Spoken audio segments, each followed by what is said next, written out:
I found myself in that position more times than I care to admit. I ignored the signs of enlightenment, and what followed was a series of events that I could never have predicted. The question is, have you ever felt the same? Have you ever sensed that life was trying to tell you something, but you were too preoccupied to listen? Let's dive into this together, because what I'm about to share may sound familiar to you. It might even be happening to you right now without you realizing it. I remember the first time I felt something deeper stirring inside me. It was during a moment of stillness, a rare pause in my otherwise frantic life. For just a second, I felt the weight of everything lift, as if time itself had slowed down. There was peace, clarity, and a sense of connection to something vast, something eternal. But as quickly as it came, it vanished. I brushed it off as a random moment of calm, nothing more. Click subscribe to this channel to get more profound spiritual lesson. But it wasn't random. It was a sign that I was standing on the edge of something profound. Yet, instead of diving in, I turned away. Why? Because I wasn't ready. Or maybe I didn't want to be ready. The truth is, enlightenment is terrifying. It demands that we let go of everything we think we know, our beliefs, our attachments, our very sense of self. And who among us is truly ready for that? So I ignored it. I returned to the distractions of life, work, relationships, entertainment. I convinced myself that the pursuit of success, of comfort, of happiness was more important. But deep down, I knew I was lying to myself. I was avoiding the truth because the truth would require change, and change is uncomfortable. Here's the thing, life doesn't let you ignore the signs forever. The universe, in its infinite wisdom, has a way of bringing you back to the path, whether you like it or not. And that's what happened to me. The more I ignored the signs, the louder they became. I started experiencing moments of unease, a sense that something was missing, even when everything seemed to be going well. Have you ever felt that? Like you're on the verge of something, but you can't quite put your finger on what it is. It's a disorienting feeling, almost like you're drifting through life without direction, even though you're moving. At first, I thought it was stress or burnout, so I tried to fix it the way most of us do, by working harder, by distracting myself with more things, more experiences. But the more I did, the more hollow I felt. It was as if my soul was trying to speak to me, but I kept drowning it out with noise. And then something strange started happening. The signs became more noticeable, more persistent. I began to experience synchronicities, coincidences that felt too meaningful to be random. I'd think about a question, and the answer would show up in the most unexpected places. I'd meet someone who seemed to have the exact wisdom I needed to hear in that moment. I'd see patterns in the chaos of my life, as though the universe was trying to communicate with me directly. But even then, I hesitated.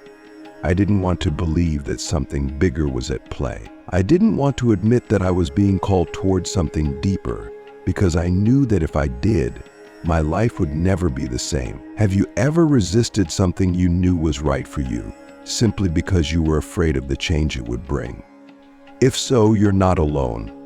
It's one of the great paradoxes of the human condition. We long for transformation, yet we fear it at the same time. The universe, in its infinite patience, gave me one last chance. It wasn't subtle this time. It was a moment of crisis, a moment where everything I had built, everything I had worked for, started to collapse. It felt like my life was falling apart, but in reality, it was falling together. I just couldn't see it yet. In that moment of crisis, I had no choice but to stop, to pause, to listen. And for the first time in a long time, I actually heard what the universe had been trying to tell me all along. Everything you're searching for is already within you. You don't need to chase after it. You just need to wake up to it. It was a simple truth, but it hit me like a ton of bricks. I had been so busy searching for meaning, for purpose, for happiness, that I had completely missed the fact that it was already here within me, waiting to be discovered. The signs of enlightenment had been there all along, but I had been too blind, too distracted to see them. So what happens when you ignore the signs of enlightenment? You suffer. You struggle. You feel lost and disconnected, even when everything on the outside seems fine. But here's the kicker: that suffering, that struggle is also part of the path. It's life's way of waking you up, of bringing you back to the truth. The more you resist it, the louder it becomes, until eventually you have no choice but to face it. And when you do, something miraculous happens. You realize that the very thing you were running from, the truth of who you are, is the only thing that can set you free. But here's a question for you. Are you ready to face that truth? Are you ready to stop running, to stop ignoring the signs, and to finally wake up to the deeper reality that's been calling out to you all along? Because if you are, then everything in your life is about to change. When the crisis hit, I was completely unprepared. It felt like everything I had worked so hard to build was crumbling before my eyes. My career, my relationships, my sense of identity, all of it was slipping away, and there was nothing I could do to stop it. It was as if life had decided that enough was enough, and it was time for me to wake up, whether I wanted to or not. Have you ever experienced a moment like that? A moment where everything you thought you knew, everything you thought you could rely on, suddenly falls apart. It's terrifying, isn't it? But here's the thing, it's also the most profound opportunity for growth. In the midst of the crisis, I felt completely powerless. There was nowhere to hide, nowhere to run. I had no choice but to face the truth head on. And the truth was this: I had been living in a state of illusion. I had been chasing after things that could never truly satisfy me, ignoring the deeper call of my soul in favor of the temporary distractions of the world. It was a painful realization, but it was also liberating. For the first time, I could see clearly. The fog of illusion had lifted, and I could finally understand what the signs had been trying to tell me all along. The crisis wasn't a punishment, it was a gift. It was life's way of breaking me open, of forcing me to see the truth that I had been avoiding for so long. But here's the question: why do we wait until we're in crisis to wake up? Why do we ignore the signs until life has no choice but to hit us over the head with them? Could it be that we're so afraid of change, so afraid of losing what we think we have, that we'd rather suffer an illusion than risk the unknown? That moment of crisis, when everything seemed to be unraveling, was nothing short of a paradox. On the surface, it appeared to be the darkest point of my life. But beneath that darkness was a hidden gift and opportunity for transformation. I realized that the crisis wasn't happening to me, it was happening for me. It was the universe's way of stripping away the illusions I had clung to for so long, forcing me to see what I had been too afraid to confront, the truth of who I really was. Before the crisis, I had been living under the assumption that my identity was tied to my success, my relationships, and my achievements. I thought that if I could just get everything right in the external world, I would finally feel at peace. But the harder I tried to control the outer world, the more chaotic it became. And that's the irony, isn't it? The more we cling to control, the more out of control life feels. In the midst of the crisis, I had no choice but to let go. I couldn't control what was happening. And in that moment of surrender, something incredible happened. I found peace, not the fleeting, conditional peace that comes from things going my way, but a deeper, unshakable peace that had nothing to do with the external world. It was as if, for the first time, I was able to rest in the present moment without needing to fix or change anything. It was in that surrender that I finally understood what the signs had been trying to show me all along. True freedom doesn't come from controlling life. It comes from letting go of the need to control. It comes from realizing that everything we're looking for, peace, happiness, love, meaning, is already here within us. We don't need to chase after it. We just need to wake up to it. But here's the catch. Waking up requires us to face the very thing we've been running from ourselves. And that's where the real challenge lies. It's not the external crisis that's the problem. It's the internal resistance. The part of us that clings to the familiar even when it's causing us pain, because the unknown is terrifying. The part of us that would rather stay asleep because waking up means letting go of everything we thought we knew. So I ask you, what are you holding on to that's keeping you from waking up? What illusions are you clinging to, even though deep down you know they're not real? And what would happen if you finally let them go? For me, letting go felt like a death, not a physical death, but the death of the identity I had constructed over the years, the death of the ego. And that's why enlightenment is so terrifying, because it asks us to die before we die. It asks us to let go of who we think we are so that we can discover who we truly are.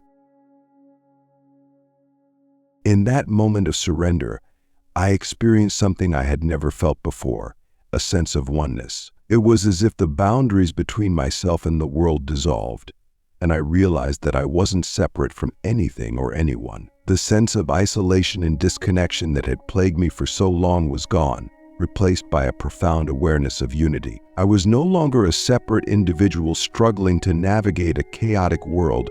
I was part of the very fabric of existence itself.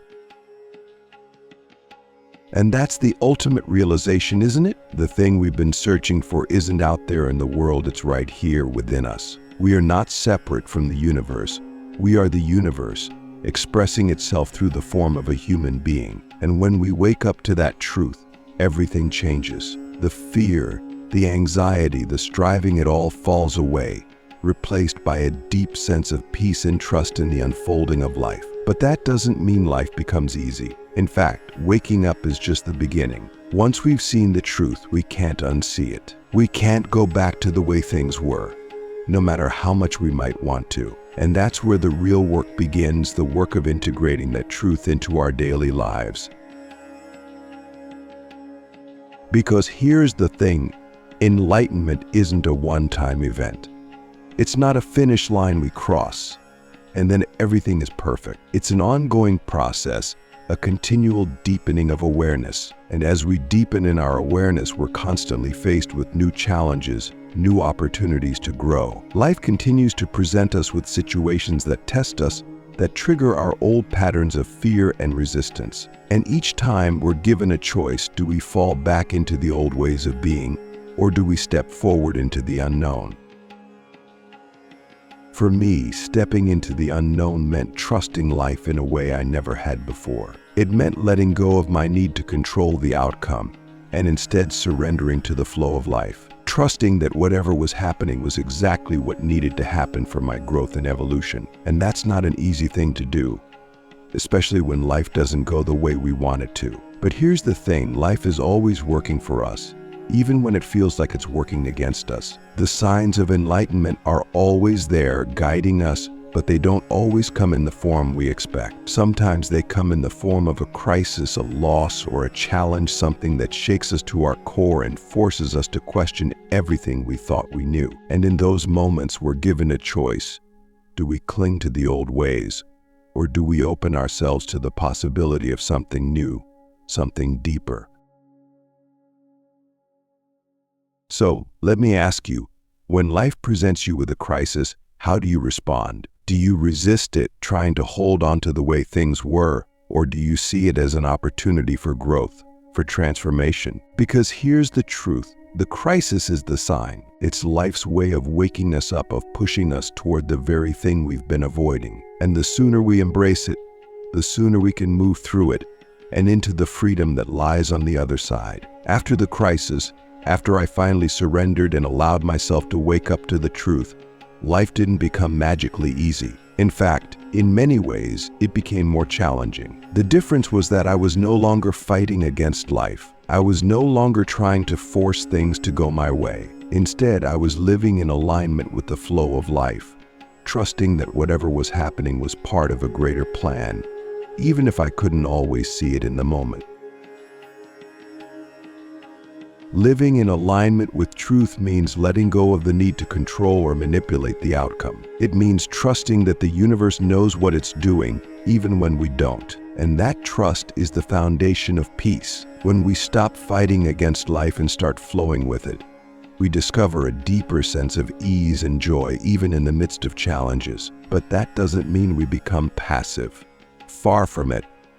Living in alignment with truth requires active participation. It requires us to show up fully for life, to engage with the present moment, and to act from a place of love and wisdom rather than fear and ego. It's a delicate balance of surrender and action, of trusting the process while also taking responsibility for our own growth. And that's the paradox of enlightenment. It's both an individual journey and a collective one. We wake up to the truth of who we are, but we also realize that we're not separate from anyone else. Our awakening is not just for us, it's for the world. When we live in alignment with truth, we become a beacon of light for others, not by preaching or convincing, but simply by being.